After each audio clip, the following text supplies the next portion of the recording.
Venugopal photo journalist. ప్రపంచ photography దినోత్సవ శుభాకాంక్షలు అందరికీ.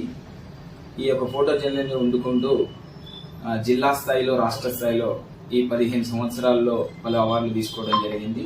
అందులో మన మొదటగా కాకతీయ కళా సంపద హెరిటేజ్ సంబంధం మీద టూరిజం వాళ్ళు నిర్వహించినటువంటి పోటీల్లో అప్పటి కలెక్టర్ ప్రతిమ గారి చేతుల మీదుగా మొదట వారు తీసుకోవడం జరిగింది. అనంతరం మన మేడారం సమ్మక్క సారలమ్మ జాతరలో ఉత్తమ ఫోటోగ్రఫీ అవార్డు వచ్చింది. అప్పుడు నాడు సీతక్క గారి చేతుల మీద తీసుకోవడం జరిగింది. తర్వాత తొలిసారి ఉద్యమంలో నాకు తీసిన ఫోటోకు అప్పటి శాసనసభ స్పీకర్ మధుసూదనాచారి గారి చేతుల మీద అందుకోవడం జరిగింది. అదే సంవత్సరం మన హరీష్ రావు గారి చేతుల మీద కూడా ఉత్తమ వార్తా చిత్రానికి కానీ వచ్చి అందింది.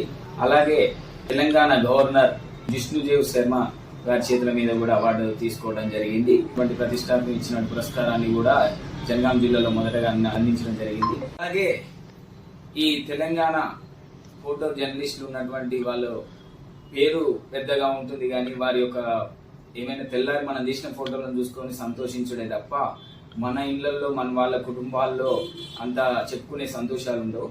ఈ ప్రభుత్వము మాకు జర్నలిస్టులకు గృహ సదుపాయాలు కల్పించాలి, వారి పిల్లలకు మంచి చదువును అందించేలాగా రాయితీలు కల్పించాలి. అలాగే ఫోటోగ్రఫీ రంగంలో ఉన్నటువంటి ఈ జర్నలిస్టులందరికీ మంచి అధునాతనమైనటువంటి టెక్నాలజీ అయినటువంటి కెమెరాలను ఆ యొక్క సబ్సిడీ ద్వారానో ఏదైనా ప్రోత్సహించి వారికి అందించి వారి యొక్క జీవితాల్లో వెలుగు నింపాలని మన ఈ యొక్క ప్రపంచ ఫోటోగ్రఫీ దినోత్సవం సందర్భంగా